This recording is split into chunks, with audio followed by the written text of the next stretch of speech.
Welcome to the human spectrum, and as you can see by today's title, round object continues to be seen behind the sun. I took these pictures yesterday, and it was gorgeous out.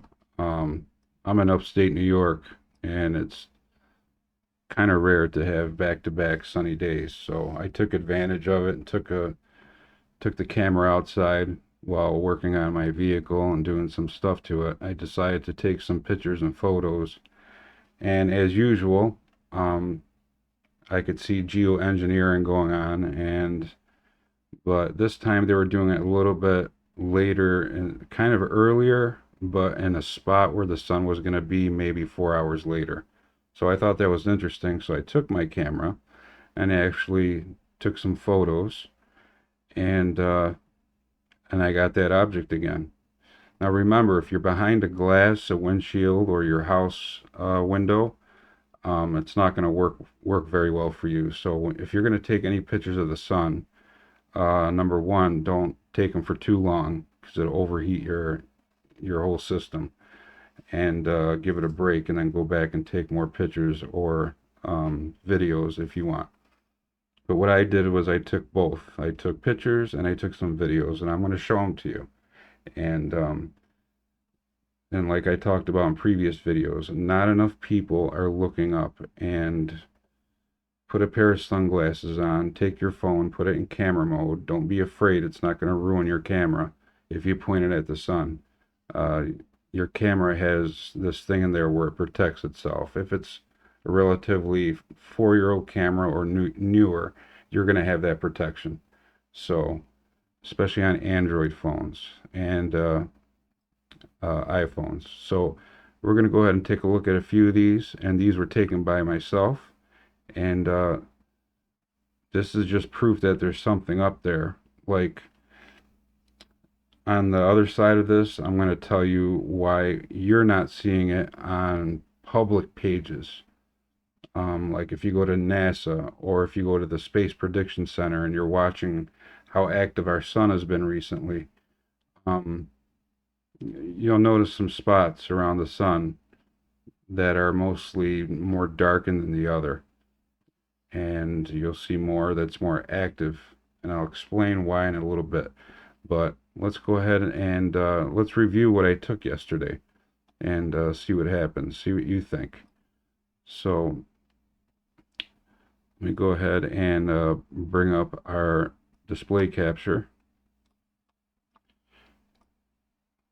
And we're going to open up the images first. Okay, in this first image, let me see if I can do this.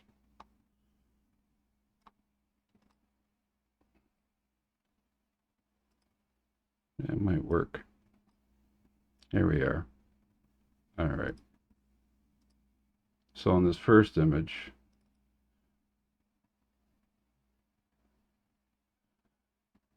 this was taken, you probably don't see the time there. I'm going to move that over. And you might not see the time. Let's see. There it is. Okay, so that's the time I took. It was about 1:26 p.m. on the 14th. And if you look closely, you can see you have the sun, obviously the brightest. And what do we have here? Now, I'm not behind a glass, and I don't encourage you to do this behind glass. If you're going to do this on a relatively clear day, as you can see here, to me, these aren't clouds. This is geoengineering. That was being done at 7, 8 o'clock in the morning. You know, this looks more realistic, looks more natural. Who knows? But I do know that this is here higher than this is. So they were doing that early this morning. And then I'll show you the ones that they have ready for sunset on the 14th. But there's no arguing here that there's something there. I'm not behind a glass. I'm outside of my vehicle on my property. And you can clearly see.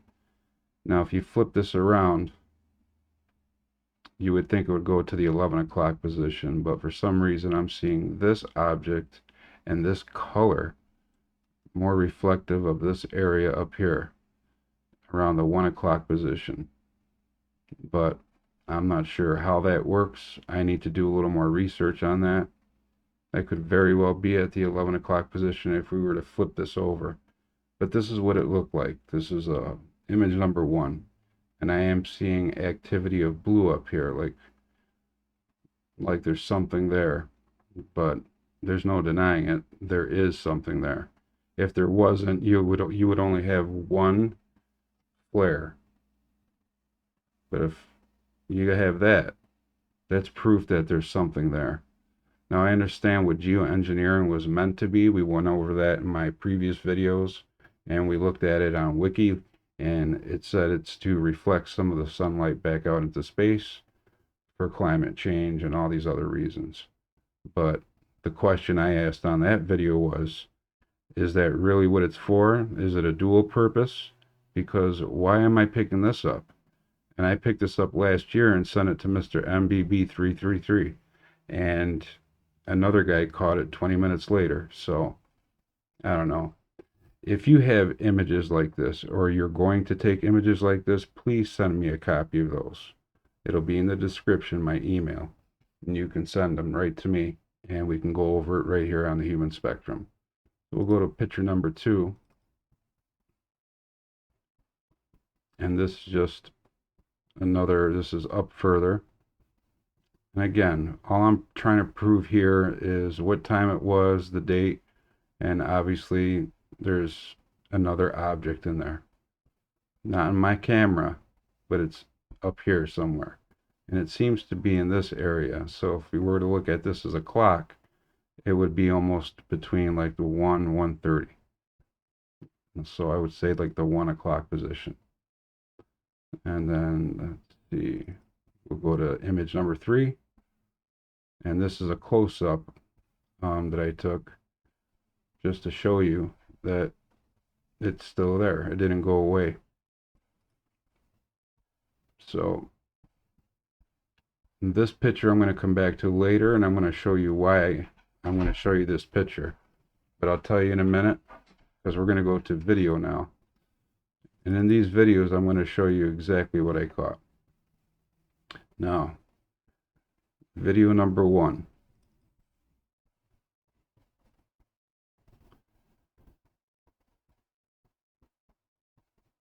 You can still see the other secondary lens flare in the aperture. This would be the aperture, the round pink. And I do see some stuff flying around to me that looks like some pollen and dust. There were a few questionable flybys earlier, but right now I'm focusing on why I'm getting 2 lens flares still, just like last August of 2023. And this is just one of the videos. So you see how I go to the left and to the right to show you that no matter which side I go on, it's not going anywhere. All right. So that's one video. And then I took another one. And I think this video here is going to show you the beginning of the geoengineering. We had clear skies that day.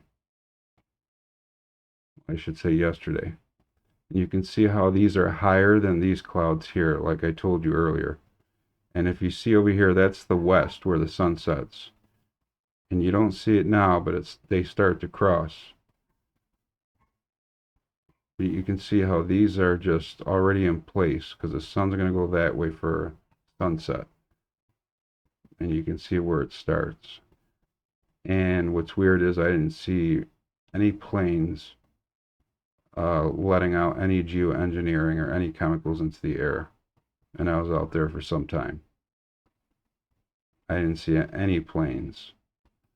Either I missed it or there's something else up there doing it and I just can't see it. But there's the begin. That's where the sun's supposed to set. In my area, that's where it sets right now. in May. So we'll go to the next video. This video is we're gonna emphasize again on the second lens flare that I have in my aperture. And you can see how I go right to left again. That's just another part of the aperture in the back.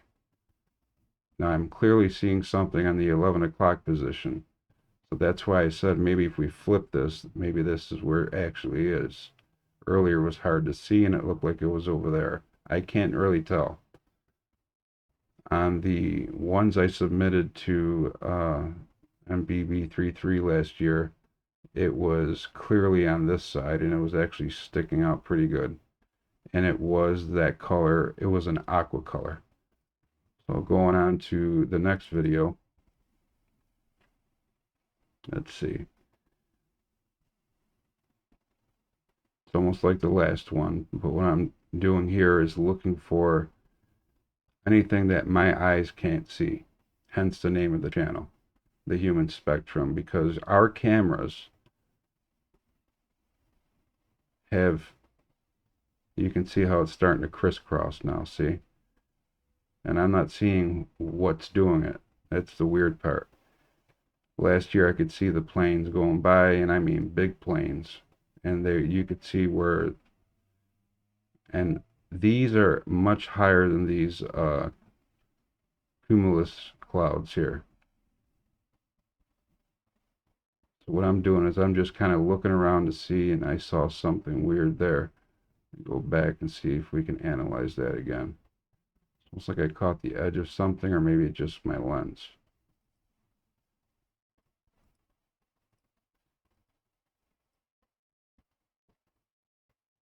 Right about there. See if we can catch it.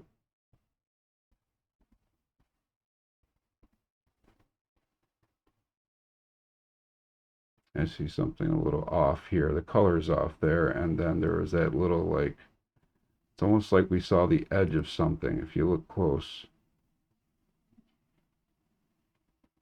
Right there.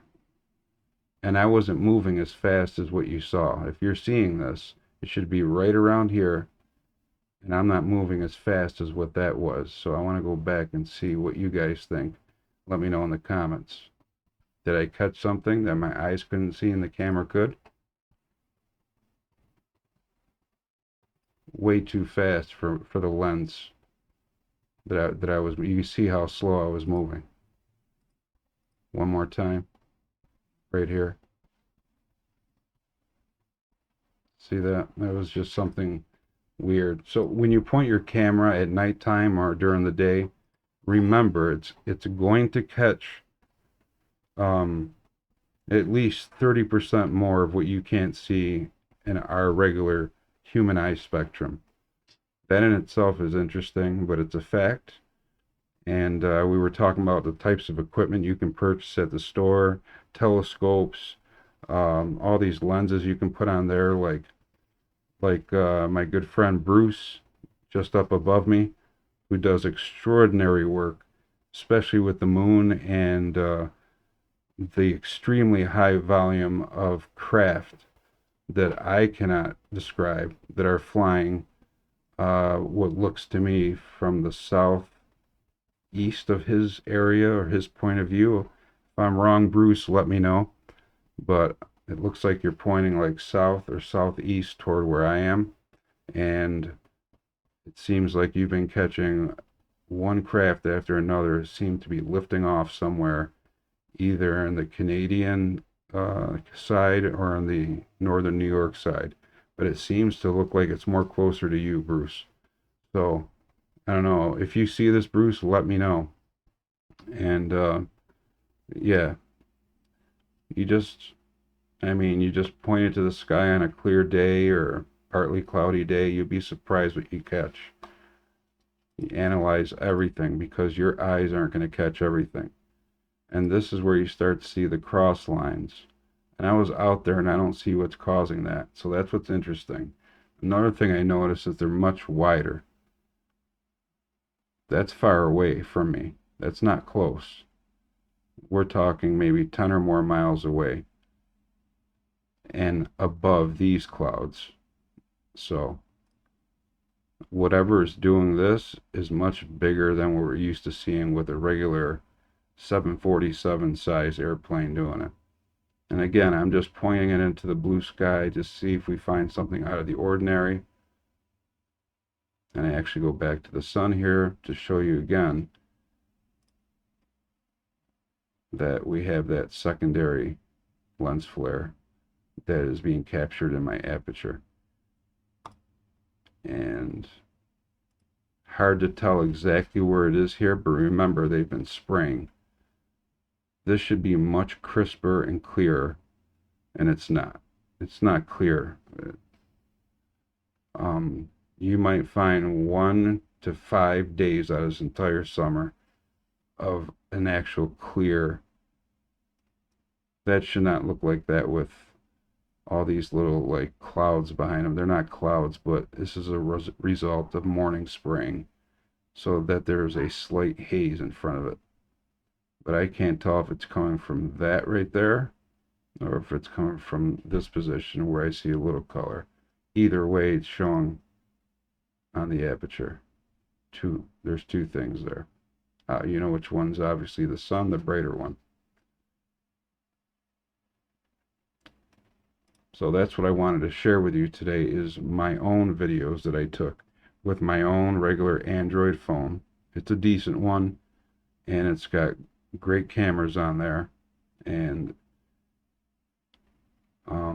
give me your opinion on that one object that we saw that stretched across, and you notice how fast it went, and you seen how slow I was going with my camera.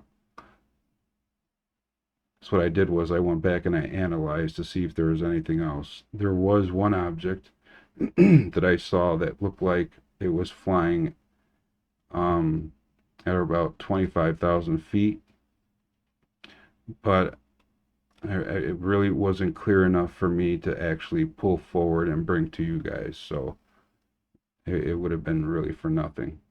So the point I'm making today is exactly what the title says today.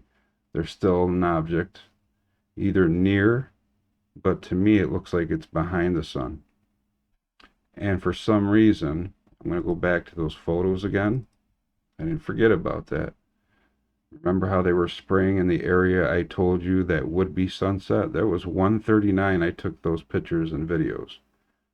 Now, this is what it looks like afterwards. And it wasn't raining. This is the area right here. It's around 5:41 p.m. I'd gone back outside. And if we zoom in here, you can see, I don't know, I'm thinking as the sun sets, usually the sun tends to look a little bigger, but it's almost like they don't want us to see something. When I say they, I don't know. It could be officials, it could be the government, it could be the people that are in charge of geoengineering. I don't know who they are. But what I do know is that this was the result of all the work they did from before 7 o'clock that made that haze that I showed you earlier. And now, obviously, that's the result. That's our sunset. And it's really sad. But the clouds were interesting. I noticed I had a straight line here today. And then there's this little dark feature here that looks out of place. So, I don't know. There's actually two of them, but I don't know what to make of those. But I do know that it looks like something solid, possibly of intelligent origin. I'm not sure. This one, not so much. I can say more. This one looks more uniform.